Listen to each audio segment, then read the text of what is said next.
Hello everyone, আবারও হাজির হলাম নতুন একটা ভিডিও নিয়ে। জলপাইয়ের আচার, টক ঝাল মিষ্টি জলপাইয়ের আচার।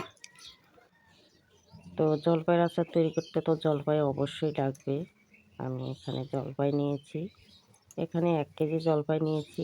জলপাইগুলো একদম পেকে গেছে, 2 দিন আগে নিয়ে আসা এই জলপাই। প্রচুর জলপাই পাওয়া যাচ্ছে বাজারে, দামও কম। তো জলপাইগুলো আমি বোটাগুলো ছাড়িয়ে ধুয়ে এখন সিদ্ধ দেব। কড়াইতে কিন্তু উঠাই দিলাম। জলপাইগুলো পেকে গেছে। পানি দিয়ে দিলাম 1 কাপ, লবণ দিয়ে দিলাম সামান্য একটু, আর হলুদ দিয়ে দিলাম। একটু নেড়ে চেড়ে ঢেকে দিলাম। এই যে ঢাকনা খুলে দেখছি সিদ্ধ হলো কিনা, আর একটু সিদ্ধ হবে। সিদ্ধ প্রায় হয়ে গেছে। এই যে পানি ঝরিয়ে নিলাম জলপাইগুলো, আর মাঝখানে একটু কেটে নিয়েছি। এদিকে আমি কড়াইতে সরষের তেল দিয়ে দিলাম। বেশি সরষের তেল দিয়ে দেব না, সামান্য একটু সরষের তেল দিয়ে দিলাম। আর দিয়ে দিলাম রসুন, থেতো করা রসুন দিয়ে দিলাম। রসুনটা গরম তেলে একটু হয়ে গেছে, এখন দিয়ে দিলাম তেজপাতা, তারপরে দিলাম শুকনো মরিচ ও 5 ফোড়ন। একটু নেড়ে নিচ্ছি, 30 সেকেন্ডের মতো নেড়ে নিলাম। তো দারচিনি আর এলাচ দিয়ে দিলাম, 2টা দারচিনি আর 4টা এলাচ দিয়ে দিলাম। এখন দিয়ে দিলাম জলপাইগুলো, একটু তেলের মধ্যে ভেজে নেব। নাড়াচাড়া করে নিচ্ছি, বেশি নয় 1 মিনিট ভেজে নিলে হবে। আচারটা একদম তেমন মশলা দেবই না, 5 ফোড়ন তো দিতে হবে আচারে, এতটুকু। লবণ দিয়ে দিলাম, আমি সাদা লবণ দিয়ে দিলাম।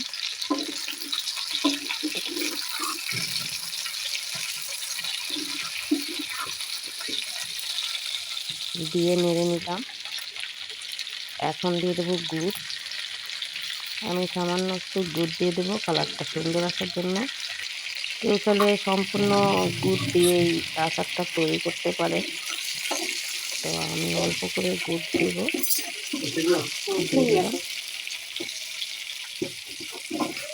গুড় দিয়ে নাড়াচাড়া করে নিচ্ছি, গুড়গুলো যেন গলে যায় এবং কালারটা যেন সুন্দর আসে।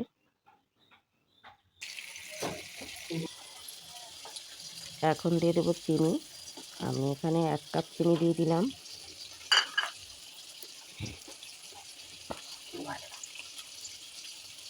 চিনি দিয়ে চিনিগুলো মিশিয়ে নেব। আমি মিশিয়ে নিচ্ছি।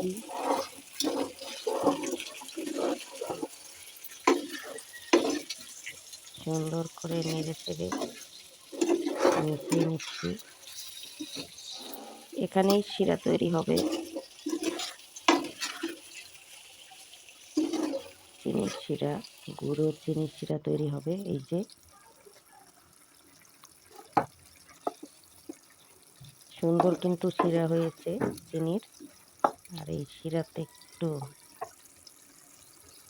জলপাইগুলো নিচ্ছি, আর দিচ্ছি সিরকা, সাদা সিরকা বা ভিনিগার দিয়ে দিলাম।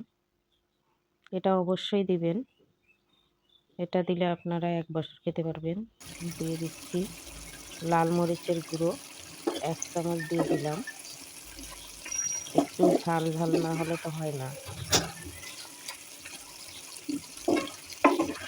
কত সুন্দর শিরা হয়েছে।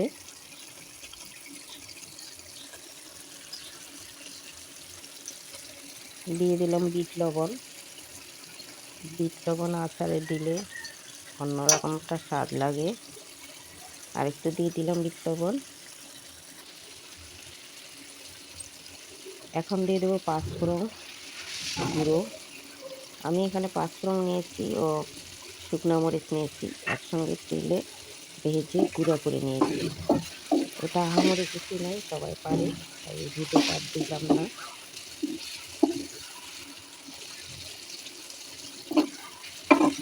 মশলাটা দেওয়ার পরে সুন্দর একটা স্মেল এসেছে, একদম আচারের ঘ্রাণ। তো কিছুক্ষণ নাড়াচাড়া করে নিলাম। এখন দিয়ে দেব লাল মরিচের গুঁড়ো। এটা ভেজে নিয়ে তারপরে গুঁড়ো করে নিয়েছি, এটা দিয়ে দিলাম। এই যে কত সুন্দর লাগছে দেখতে, খেতেও কিন্তু দারুণ লাগবে। তো এটাও মিশিয়ে নিচ্ছি। আমার আচার কিন্তু প্রায় হয়ে গেছে। এই যে